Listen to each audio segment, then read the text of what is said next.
अस्सलामुअलैकुम। माझे नाव झैनब समीर बैलकर आहे।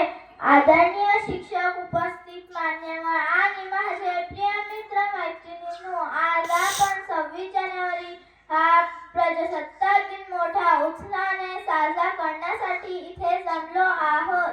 सर्वप्रथम मी आपल्या देशाच्या स्वातंत्र्यासाठी बलिदान दिलेल्या महान व्यक्तींना वंदन करते। प्रजासत्ताक दिवस फक्त झेंडावंदन करण्याचा किंवा मिरवणुकीचा दिवस नाही, तर हा दिवस आपल्या कर्तव्यांची जाणीव करून देतो। आपण आपले कर्तव्य प्रामाणिकपणे पार पाडले तरच देश प्रगत होईल। आपण सर्व लहान असलो तरी आपल्या भारताला प्रगत आणि मजबूत बनवण्यासाठी काही गोष्ट करू शकतो। स्वच्छता राखणे, झाडे लावणे, अभ्यासात प्रगती करणे आणि एकमेकांना मदत करणे हे आपल्या हातात आहे। माझा भारत हा जगातील सर्वश्रेष्ठ देश आहे आणि तो अधिक चांगला बनवण्याची जबाबदारी आपली आहे।